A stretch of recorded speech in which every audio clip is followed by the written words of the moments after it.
Hello friends. अ, कैसे हैं आप सब? आशा करती हूँ सभी अच्छे और स्वस्थ होंगे। आज जो ये दास्तान मैं लेकर आई हूँ यह है झारखंड के टाटा नगर के तीस्ता रोड की मकान नंबर 99। वहाँ की यह कहानी है। और दीपक कुमार अपने परिवार के साथ रहता था और जो उसका बिज़नेस था वो योगेश के साथ में बिज़नेस कर रहा था।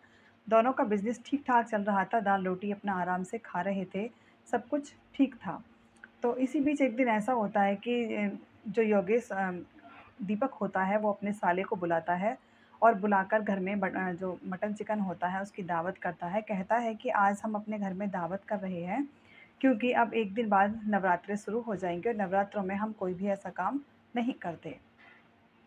साला कहता है ठीक है और बहुत हँसी-खुशी अपने मामा के साथ दोनों भांजियाँ और उसकी बहन और जीजा दोनों सभी चारों पाँचों लोग अच्छे से खाना खाते हैं और खाना खाने के बाद में जो साला था वो वहीं लोकल रहता था, वो कहता है ठीक है मैं अब अपने घर को जाता हूँ। वो अपने घर रात को 10 बजे के आस-पास निकल जाता है।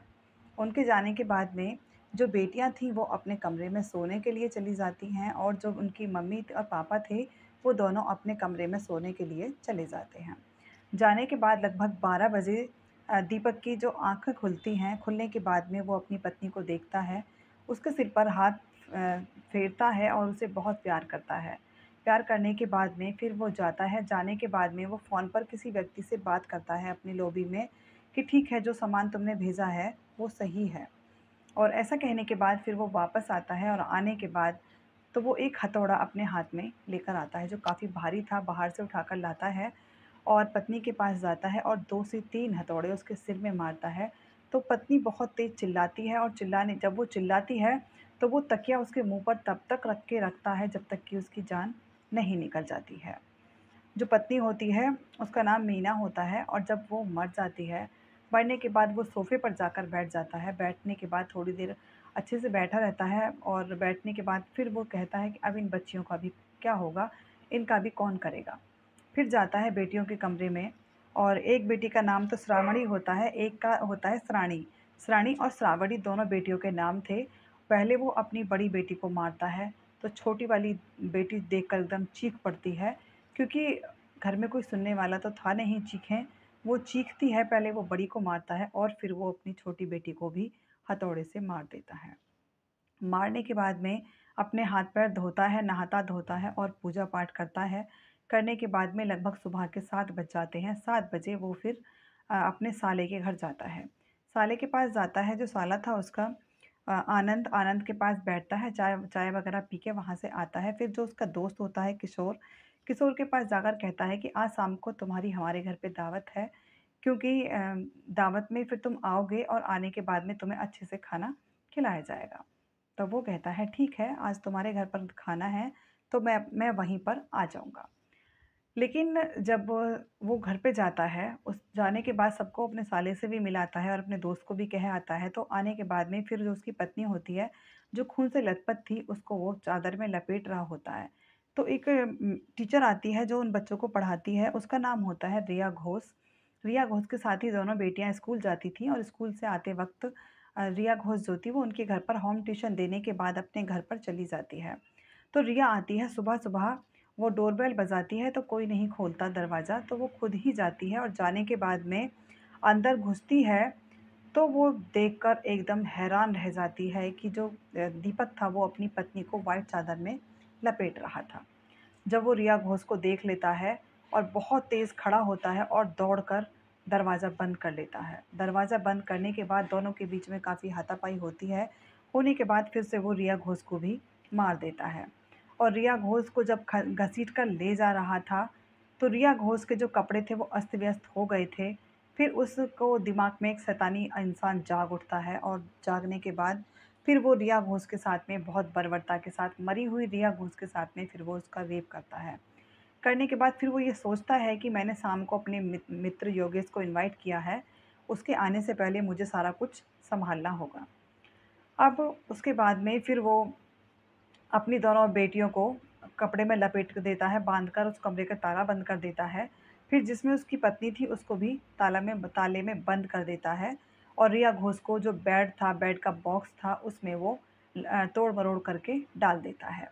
डालने के बाद में अब होता क्या है कि वहाँ से फिर वो पूरे घर की साफ-सफाई करके 2 कमरों का ताला लगा देता है, सिर्फ़ किचन और जो ड्राइंग रूम था वो खुला हुआ था और तभी उसके दोस्त आता है। दोस्त जो आता है वो अपने साले के साथ आता है, अपनी पत्नी और 1 साल की बिटिया के साथ आता है। अब इस चीज़ को देखकर वो हैरान रह जाता है कि मैंने तो अपने मित्र को ही बुलाया था योगेश, और वो साथ में पार्टनर भी था उसके बिज़नेस में, कि लेकिन ये तो अपने पूरे परिवार के साथ आया है। कोई बात नहीं, वो कहता है मैं खाना ऑर्डर कर देता हूँ, मेरे बच्चे तो अपने रांची चले गए हैं। इसके बाद में वो सबको बिठाता है, बिठाने के बाद कोल्ड ड्रिंक देता है और जो उसकी बच्ची होती है वो खेलते-खेलते ऊपर तक भी चली जाती है और सारे घर में घूमती है, तो उस बच्ची के पैरों में ब्लड लग जाता है। कहीं न कहीं ब्लड ऐसा था कि वो रह गया था, तो जब बच्ची आती है तो उसकी मम्मी जब उसे गोद में लेते हैं, क्योंकि 1 साल की ही बच्ची थी, चलती थी, तो वो उसके पैरों में ब्लड देखकर कहती है, "भाई साहब, ये बच्ची के पैर पर ब्लड लगा हुआ है, कहाँ से ब्लड आया? क्या कोई दिक्कत है क्या?" तब वो कहता है कि नहीं, ऐसी कोई बात नहीं है, और हथौड़ा उठाता है, उसके पति के सिर में एक मारता है और एक उसके साले के सिर में मार देता है। ये देखकर वो जो महिला होती है बहुत बुरी तरह चीखती है और वो जितने वार कर सकता था हथौड़े से वो उन पर करता है। फिर वो चीखने के बाद में परेशान होती है, लोग बाग इकट्ठा हो जाते हैं। लोग बाग इकट्ठा हो जाते हैं और इकट्ठा होने के बाद में घर में आ जाते हैं। आने के बाद वो फिर कहता है कि कोई बात नहीं, हमारी बिज़नेस की बात है और हम दो हमारे बीच में हाथापाई हो गई, और फिर वो अपनी गाड़ी में उनको डालता है। डालने के बाद तीनों दोनों को कहता है कि तुम उनको एनएसएच हॉस्पिटल में लेकर चलो, मैं वहाँ पर आ रहा हूँ। और इसके बाद में फिर वो ड्राइवर से बोलता है, ड्राइवर गाड़ी लेकर हॉस्पिटल में पहुँच जाता है, दोनों को आईसीयू में भर्ती कर दिया जाता है। जो पार्टनर था और पार्टनर का साला था, दोनों को भर्ती कर दिया जाता है, लेकिन वो पीछे से दीपक नहीं पहुँचता। जो घरवाली होती है फिर वो पुलिस को फ़ोन करती है, पहुँचने के बाद हॉस्पिटल पुलिस आती है और इसी बीच जो थोड़ा-थोड़ा होश था वो योगेश का था, वो सीधा उसके साले को फ़ोन करता है, दीपक के साले को फ़ोन करता है और उससे कहता है कि तुम्हारे जीजाजी ने मेरे साथ में ऐसे-ऐसे काम किया है।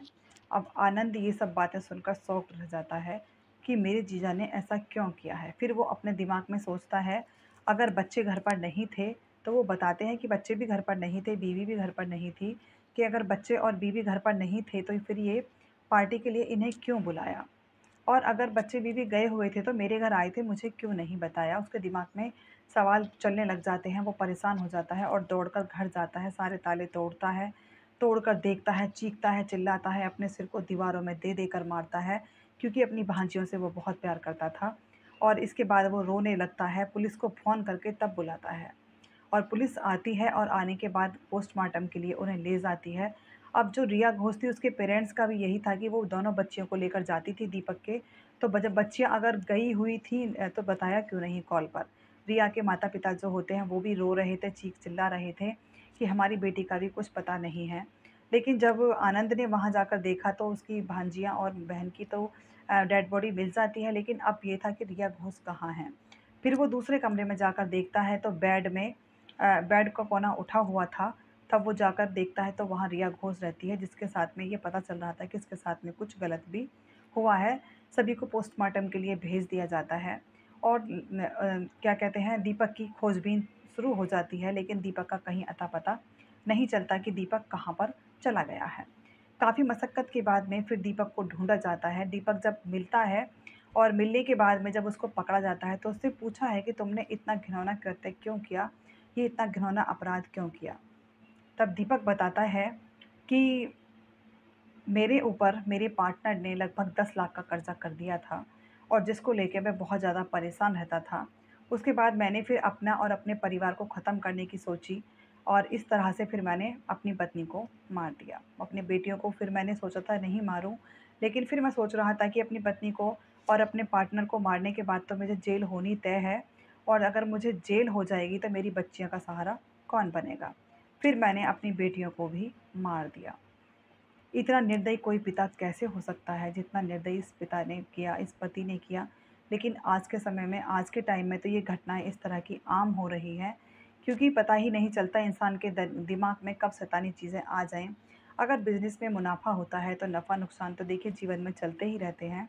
लेकिन ये रास्ता ना चुन के अगर वो कोई सही रास्ता चुनता, कमाने का चुनता, अपनी बीवी से कहता कि दोनों हम कमाएँगे या दोनों हम काम करेंगे, तो शायद बीवी मना नहीं करती, क्योंकि घर के हालात और परिस्थितियाँ अगर पत्नी को पता होती है, तो वो अपने पति के कंधे से कंधा मिलाने के लिए खड़ी हो जाती है। ऐसा नहीं था कि पत्नी मना कर देती या पत्नी उसके साथ नहीं देती, और इस तरह से वो पूरी तीनों को ख़त्म कर देता है। और जो उसका पार्टनर था योगेश, उस बताया था कि वो 1 अप्रैल 2023 को उसको मतलब इंसान को जिसने अपनी पत्नी और अपनी बेटियों को मारा था, तो जज साहब ने उसे फांसी की सज़ा सुनाई थी। और अभी फांसी उसे हुई है या नहीं, इस बात की पुष्टि अभी तक नहीं हुई है। लेकिन ये जो कहानी है ये बहुत बड़ी दर्दनाक है। मैं इस कहानी को सुनाकर किसी को दुखी या परेशान करना नहीं चाहती, सिर्फ़ इतना है, सावधान रहिए, सतर्क रहिए। अगर कहीं ऊँच-नीच रिश्तों में हो रही है, तो बैठकर बात कर कर हर समस्या का समाधान किया जा सकता है, ना कि किसी की जान लेकर। कहानी अच्छी लगी है, मेरे चैनल को लाइक, सब्सक्राइब एंड शेयर कीजिएगा। Thank you and have a nice day.